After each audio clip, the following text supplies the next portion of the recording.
Hi guys, मेरा नाम है साहिल खन्ना और आज की वीडियो शुरू करते हैं। सबसे पहले न्यूज है कुणाल शाह जी की, क्रेड वाले।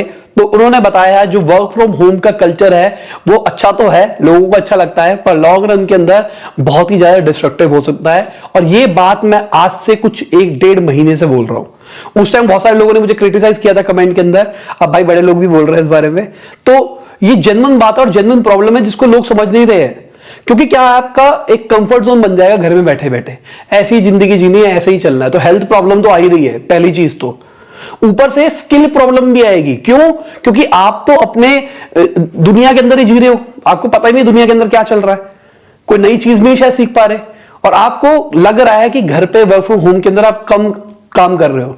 आप रिलेटिवली, अगर कंपनी ढंग से खींच के रख रही है तो आप रिलेटिवली शायद ज्यादा काम कर रहे हो, क्योंकि आपका ट्रैवलिंग का टाइम बच रहा है, वो ट्रैवलिंग का टाइम भी कंपनी मांग रही है।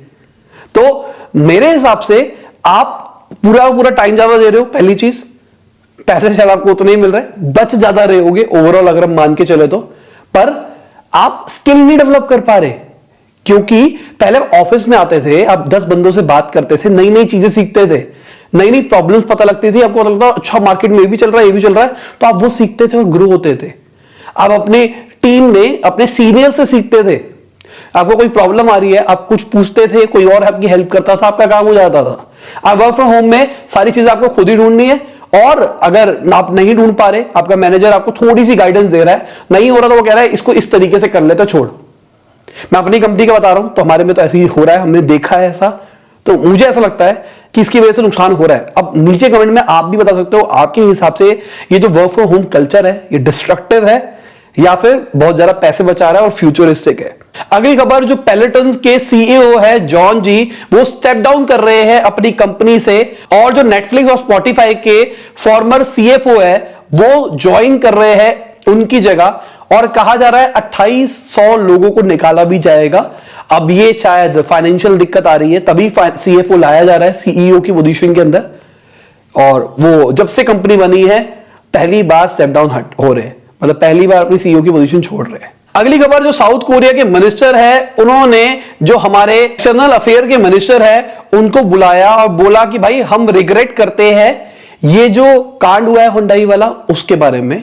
बेसिकली पाकिस्तान के अंदर ये ट्रेंड चल गया आजकल कि वहां पे बहुत सारी कंपनीज ने ट्वीट किया कि कश्मीर को वो कह रहे थे कि उसको आजाद करो। लॉजिकली कश्मीर इंडिया का पार्ट है, और कुछ लोग कहते हैं कि कश्मीर को आजाद करो, उसको अलग करो, या फिर कई लोग कहते हैं उसको पाकिस्तान का पार्ट कर दो। तो ये डिस्प्यूटेड है, बहुत बड़ा कांड है इसके पीछे। तो उन्होंने कहा कि हम अपोलोजाइज करते हैं इस मुद्दे के ऊपर।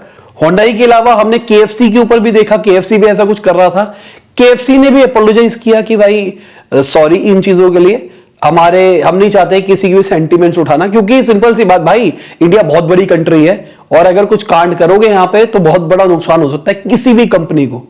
कोई बड़ी से बड़ी कंपनी ले आओ, इंडिया उस कंपनी को खत्म कर सकती है अगर वो उस प्रोडक्ट को लेना छोड़ दे तो। और हमारी गवर्नमेंट ने होंडाई वालों को बोला है कि भाई अपोलॉजी दो ढंग से, मजाक थोड़ा चल रहा है। इससे पहले तो अपोलॉजी नहीं आई उनकी तरफ से, उन्होंने कहा भाई हम रिग्रेट करते हैं जो ये हुआ है, भाई सॉरी बोलो ना, उन्होंने बोला गलती है। अब बात यह है कि इंडिया को जो चला रही होगी होंडाई वो अलग कंपनी होगी, और जो पाकिस्तान को चला रही होगी शायद वो अलग होगी, मुझे नहीं पता, पर चांसेस 99% है कि दोनों अलग होंगे। सेंट्रल कंपनी एक होगी, डिस्ट्रीब्यूटर्स अलग अलग हो सकते हैं। तो जो कांड किया है वो वहां के डिस्ट्रीब्यूटर ने किया है, अब यहां के डिस्ट्रीब्यूटर से हम सॉरी मांग रहे हैं, पर कंपनी तो मांग सकती है ना, और वो मांगना चाहिए। उनके साउथ कोरिया से उनके प्राइम मिनिस्टर माफी मांग रहे हैं, कंपनी भी मांग सकती है, प्रॉब्लम क्या है। अगली खबर गौतम अडानी जी की है। तो भाई वो मुकेश अंबानी जी से आगे निकल गए, और मैंने आपको कुछ टाइम पहले ही बताया था, ऐसा चार्ट में भी दिख रहा था मेरे को। तो अडानी जी बहुत तेजी से ग्रो कर रहे हैं। अगली खबर टेस्ला की है। तो टेस्ला के पास में $2 बिलियन के बिटकॉइंस है, अगर 31 दिसंबर तक की हम बात करके चलते हैं तो। इसलिए ही टेस्ला इतना ज्यादा प्रमोट करती है बिटकॉइन वगैरह को। वैलेंटाइन वीक चल रहा है, बहुत सारे लोगों को दुख हो रहा होगा कि भाई हमारी गर्लफ्रेंड नहीं है या हमारे रिलेशनशिप में कोई ऐसा नहीं है। तो मैं एक वर्कशॉप कंडक्ट कर रहा हूं 14 फरवरी को उन लोगों के लिए जिनको डेट पे नहीं जाना है, और जिनको डेट पे जाना है तो वो भी कर सकते हैं, फोन के अंदर ही करनी है वर्कशॉप, वहां से भी कर सकते हो। हम कम्युनिकेशन के ऊपर वर्कशॉप करने वाले हैं, जहां पर आपको कम्युनिकेशन कैसे इंप्रूव करना है, कैसे बोलना चाहिए, कैसे लोगों को बांधना चाहिए, पब्लिक स्पीकिंग कैसे करनी चाहिए, वो सारी की सारी अपनी टेक्निक्स बताऊंगा। स्टोरी टेलिंग की टेक्निक बताऊंगा किस तरीके से करते हैं। बहुत नॉमिनल प्राइस रखा है हमने वर्कशॉप का, डिस्क्रिप्शन में मैंने लिंक दे दिया है, जाके आप उसको चेक कर सकते हैं। अगर आप नहीं कर पाते हैं किसी भी रीजन से, तो आपको रिकॉर्डिंग भी मिल जाएगी कुछ टाइम के बाद में। अगली खबर, मैक्वारी ने पेटीएम के प्राइजेस को कर दिया है कम। बेसिकली पेटीएम का चल रहा है बहुत बुरा हाल। Wait a minute. Who are you? तो उसको अंडर परफॉर्मिंग की कैटेगरी के अंदर डाल दिया गया है। 700 रुपए का टारगेट रखा गया है। बहुत बुरा हाल हो गया पेटीएम का। अगर हम गोल्डमैन सैक्स की बात करके चलते हैं तो उन्होंने रेटिंग बढ़ाई है। उन्होंने पहले घटाई थी, अब उनके हिसाब से अब रेटिंग बढ़ गई है। क्वार्टर के जो रिजल्ट्स आए हैं वो तो बहुत पुअर आए हैं। अब उसके ऊपर में पता नहीं गोल्डमैन सैक्स किस बेसिस पे बढ़ा रहा है, ये घटा रहे। टाइम बताएगा क्या होगा पेटीएम का। किसी ने कमेंट करी थी कल वाली न्यूज के अंदर कि अगर किसी को पेटीएम की रिकवरी चाहिए तो आज ले लो, जब आपका बच्चा बड़ा होगा तब तक जितने में ओपन हुआ था तब तक वहां तक पहुंच जाएगा। अगर इतना बुरा हाल रहेगा कंपनी का तो क्या पता तब तक सर्वाइव ही ना करे। अगली खबर, इंडिया ने टॉप किया है फिनटेक इन्वेस्टमेंट के अंदर। साउथ पैसिफिक रीजन के अंदर 5.94 बिलियन इंडिया ने रेस किए है 2021 के अंदर। ये बहुत बढ़िया चीज है। फिनटेक का क्रेज क्यों बढ़ रहा है इंडिया के अंदर? बहुत सारे लोगों को फाइनेंशियल एजुकेशन के बारे में अंडरस्टैंडिंग आ रही है, समझ में आ रहा है फाइनेंशियल एजुकेशन कितनी ज्यादा इंपॉर्टेंट है। और इंडिया में नंबर्स है, इंडिया के पास में परचेजिंग पावर भी है, इसलिए सारी फिनटेक स्टार्टअप्स यहां पे ग्रो कर रही है और इसलिए इन्वेस्टमेंट भी मिल रही है। अगली खबर, जो minister of state for finance है भागवत जी, उन्होंने बोला कि गवर्नमेंट को अभी डिसाइड करना है कि कौन से बैंक्स को प्राइवेट करना है। मतलब प्राइवेट तो हो रहे हैं, टाइम बताएगा कौन से को करना है कौन से को नहीं करना। जो बैंक एम्प्लॉइज थे उन्होंने अभी हड़ताल करी थी कुछ टाइम पहले, उसके बाद ये शायद बात दब गई थी, अभी फिर से बात उठ के आ रही है। अब हड़ताल करने का रीजन क्या है मेरे को नहीं समझ में आया। प्राइवेट नौकरी से क्यों डरते हैं सबके सब? मेरे हिसाब से तो प्राइवेट नौकरी ज्यादा अच्छी है। अगर किसी को नौकरी करने का शौक है तो आइडियली मैं तो चाहता हूं बिजनेस करो, पर अगर किसी को नौकरी करने का शौक है मेरे हिसाब से प्राइवेट नौकरी ज्यादा अच्छी है, क्योंकि वहां पे बड़े सपने देख सकते हो और उसको पूरा कर सकते हो। गवर्नमेंट जॉब में उतना ज्यादा पैसा नहीं मिल सकता। सबसे बड़ी गवर्नमेंट जॉब कितनी है मुझे नीचे कमेंट के अंदर बताओ एक बार, ठीक है? जितनी हाईएस्ट इंडिया के अंदर गवर्नमेंट सैलरी मिलती है वो नीचे कमेंट के अंदर बताओ, और उसको कंपेयर करके चलते हैं किसी भी एक स्टार्टअप के फाउंडर से। अगली खबर स्पॉटिफाई की है। तो स्पॉटिफाई $100 मिलियन इन्वेस्ट करने वाला है कंटेंट के अंदर। जो अंडर रिप्रेजेंटेड क्रिएटर्स है उनको, जो जो रोगन है ना, उनको भी इतना पैसा देता है स्पॉटिफाई उन अकेले को, और पूरी कम्युनिटी के लिए ऐसा कुछ किया जा रहा है। बहुत सारे लोग बोलते हैं फाउंडर अनफिल्टर्ड को आप वहां पे ले आओ। मैं पैसों की डील के बिना नहीं आऊंगा, सीधी सी बात यह है। मेरे को पैसे चाहिए कंपनी से, तभी जाके मैं स्पॉटिफाई एक्सक्लूसिव करूंगा, वरना नहीं करूंगा। वरना मैं यूट्यूब पे खुश हूं अपनी ऑडियंस के साथ में। अगली खबर अडानी विल्मर की है। तो उनका आईपीओ खुल गया, बंपर ओपनिंग के साथ खुला बेसिकली 4% डिस्काउंट के ऊपर था, पर जब दिन का क्लोज हुआ है तो भाई अपर सर्किट मार के क्लोज हुआ है। और ठीक है भाई, और अडानी जी दुनिया के सबसे अमीर आदमी बनते हुए दिखाई देंगे, ऐसा हो सकता है।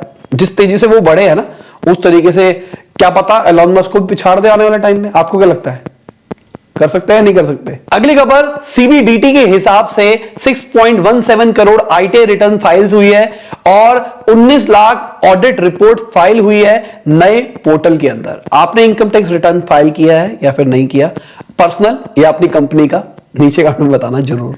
अगली खबर, विराट कोहली और अनुष्का ने इन्वेस्ट किया है एक plant based meat startup blue tribe के अंदर, और उन्होंने बोला कि हम मिस कर रहे थे मीट को, इसलिए हमने इसके अंदर इन्वेस्ट कर दिया। तो फ्यूचर बहुत ज्यादा जा रहा है प्लांट बेस्ड मीट की तरफ।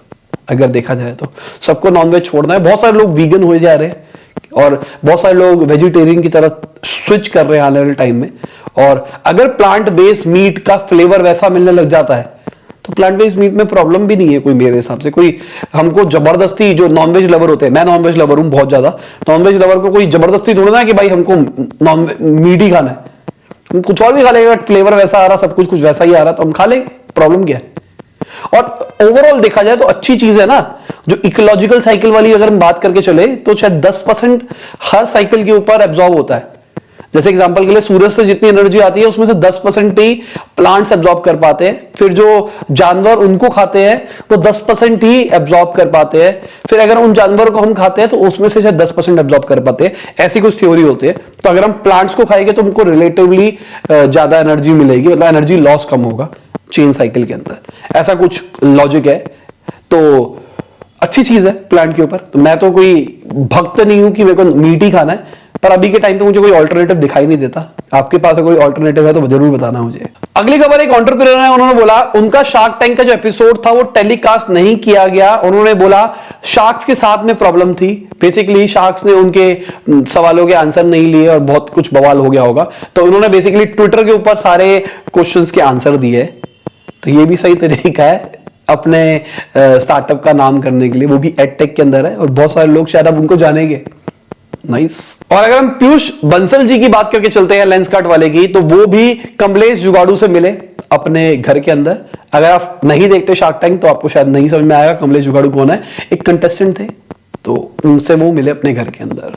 मुझे पीयूष जी बहुत बढ़िया लगे, बहुत सही है इन्वेस्टमेंट पॉइंट ऑफ व्यू से भी। अगर इन्वेस्ट करते हो तो कंपनी खा लेते पूरी की पूरी। अगर हम अनुपम जी की बात करके चलते हैं तो उन्होंने बताया ज्यादातर जो पिक्चर्स आए थे वो अपने स्ट्रगल्स को खत्म करना चाहते थे पिच के अंदर। अगली खबर, जो होम डेकोर स्टार्टअप है लिव स्पेस, वो भी बन गया है यूनिकॉर्न। अभी उन्होंने रिसेंटली $180 मिलियन रेस किए हैं। यूनिकॉर्न की लाइन लगी पड़ी है हमारे देश में। अगली खबर एप्पल की है, तो उन्होंने एक AI tailor made music startup को एक्वायर कर लिया है। अब ये क्या करेगा, म्यूजिक बनाएगा, मतलब आपके मूड के हिसाब से जो कॉपीराइट फ्री म्यूजिक वगैरह वगैरह होता है उसको कुछ थीम वीम चेंज करके उसका कुछ बनाएगा। बहुत बढ़िया चीज हो सकती है। अगर हम रेजर पे की बात करके चलते हैं तो उन्होंने मलेशिया की लीडिंग फिनटेक फर्म को $20 मिलियन वैल्यूएशन के ऊपर एक्वायर कर लिया। यह पहला उनका इंटरनेशनल एक्विजिशन है। अगली खबर, हमारे जो प्राइम मिनिस्टर है उन्होंने बोला कि हमारा देश जा रहा है 100 यूनिकॉर्न बनाने के लिए। सेंचुरी बन जाएगी यूनिकॉर्न की और ज्यादा भी बन जाएगी जिस तेजी से हम चल रहे हैं। हर दूसरी न्यूज के अंदर एक यूनिकॉर्न होता है। अगली खबर बम्बल की है, तो उन्होंने फ्रेंच डेटिंग ऐप फ्रूट्स को एक्वायर किया। ये उनकी पहली एक्विजिशन है अगर देखा जाए तो। अगली खबर हुआवे की है, तो हुआवे ने 150 करोड़ का कॉन्ट्रैक्ट सिक्योर कर लिया है भारती एयरटेल से। ट्रांसमिशन वगैरह वगैरह की रिपेयरिंग सर्विस करेंगे वो। पहले मुझे लगा था जब ये न्यूज आई थी तो मुझे लगा था कि भाई 5G नेटवर्क के बारे में तो नहीं हो रहा क्योंकि इसको बैन कर दिया गया, पर ऐसा नहीं है। अगली खबर बुरी खबर है मेरे हिसाब से। जो कंज्यूमर मार्केट है, जो कंज्यूमर गुड्स है, वो महंगे हो सकते हैं इसी क्वार्टर के अंदर। महंगाई बढ़ रही है इसलिए वो भी बढ़ रहे हैं। कंज्यूमर गुड्स मतलब आपको बिस्किट, नमकीन वगैरह वगैरह ये सब कुछ महंगा मिल सकता है। महंगाई डाइन खाई जाते हैं। अगली खबर अश्नीर ग्रोवर जी की कॉन्ट्रोवर्सी के बारे में है। अब अश्नीर ग्रोवर की कंट्रोवर्सी बेसिकली चल क्या रही है। अब अश्नीर ग्रोवर जी की पूरी कंट्रोवर्सी क्या है। शार्क टैंक आता है, शार्क टैंक में अश्नीर ग्रोवर जी अपने बेबाक लुक के ऊपर जाने जाते हैं। कई लोगों को अच्छा लगता है, कई लोगों को बुरा लगता है। कई लोग कहते हैं बंदे में बहुत एटीट्यूड है, कई लोग कहते हैं भाई कितना ऑनेस्ट बंदा है। तो अलग अलग कम्युनिटी पड़ जाती है। अभी दुनिया चल रही होती है, अचानक ही एक ऑडियो लीक निकल के आती है जहां पे वो कोटक के किसी इंप्लॉय को गालियां दे रहे हैं और कह रहे हैं कि भाई तेरे को मरवा दूंगा, तेरा एनकाउंटर करा दूंगा। अब ये जब खबर निकल के आती है तो उनका कहना होता है कि भाई दिस इज फेक, ये मेरी ऑडियो नहीं है, ये हमको कोई बंदा ब्लैकमेल कर रहा था और मैंने उसको पैसे नहीं दिए इसलिए ऐसा हुआ। कुछ ही टाइम के बाद एक और रिपोर्ट निकल के आती है, एक फाइलिंग निकल के आती है जिसके अंदर होता है कि अश्नीर ग्रोवर जी ने केस कर रखा है कोटक बैंक के ऊपर। और किस लिए कर रखा है कि उन्होंने लोन मांगा था जो नायका के आईपीओ आए थे उसके लिए और कोटक वालों ने उनको डिच कर दिया। इस चक्कर में उनको करोड़ों का लॉस हुआ और वो कोटक वालों से कंपनसेशन मांग रहे थे। अगर आप ऑडियो सुनोगे तो ऑडियो के अंदर भी ऐसी कुछ बात हो रही थी। तो लोगों को कहना लग गया कि भाई ये अश्नीर ग्रोवर ही है। जो लोग शार्क टैंक देख रहे थे वो तो कह ही रहे थे कि भाई ये बोलने का तरीका तो उन्हीं का है। अब जब ये ऑडियो वाला सीन बढ़ता है तो भाई कोटक की तरफ से भी इनकी तरफ केस हो जाता है कि आपने हमारे इंप्लॉय को थ्रेटन किया है। अब ये जब बात बढ़ रही होती है तो इनको हॉलिडे पे भेज दिया जाता है इनकी कंपनी की तरफ से, क्योंकि भाई कंपनी की भी तो नेगेटिव पीआर हो रही है। तो कंपनी के सीईओ कहते हैं कि मुझे पूरा अश्नीर पे भरोसा है कि उनकी ऑडियो नहीं है, ऐसा कुछ नहीं है। तो अभी तक ये लगता है कि हॉलिडे पे उनको जो भेजा गया है वो इसलिए भेजा गया है। इन बिटवीन निकल के आता है कि इन्वेस्टिगेशन चल रही है कंपनी के अंदर इंटरनल मैनेजमेंट को लेके। अब मैनेजमेंट का मतलब ये आ रहा था कि मैनेजमेंट स्टाइल, अश्नीर ग्रोवर जो है वो बहुत ही ज्यादा बेबाक है और उसके चक्कर में क्या पता इनके मैनेजमेंट स्टाइल लोगों को पसंद ना आते हो। तो इस चक्कर में ऑडिट चल रहा है, एक्सटर्नल पार्टी कर रही है। इन बिटवीन इनकी वाइफ को भी हॉलिडे पे भेज दिया जाता है। और जिनको नहीं पता ये हॉलिडे वाला सीन क्या होता है, दो तरीके होते हैं हॉलिडे के। एक तो बात को दबाने के लिए होता है तो बंदा वापसी भी आ जाता है, और एक में क्या होता है जैसे क्रिकेट की दुनिया के अंदर बंदों को रेस्ट दिया जाता है ड्रॉप करने के लिए, वैसा भी किया जाता है। तो यहां पे अभी के टाइम पे ऐसा ही दिखाई दे रहा है, ये हॉलिडे एक तरह का ड्रॉप करने वाला सीन ही है।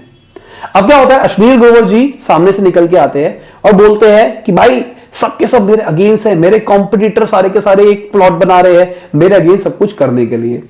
अब कहानी समझो कि क्या हुआ, अचानक ही कुछ चीजें लीक होके आती है मार्केट के अंदर, और वो क्या होता है कि इनके जो पेपर्स है उसमें कुछ घपला है।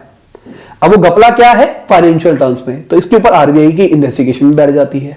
अब वो घपले क्या थे, पहली चीज तो जितनी भी कंपनी में हायरिंग हो रही थी वो इनके साले कर रहे थे, साले के थ्रू हो रही थी, और एक रिक्रूटमेंट कंपनी हायर कर रखी थी।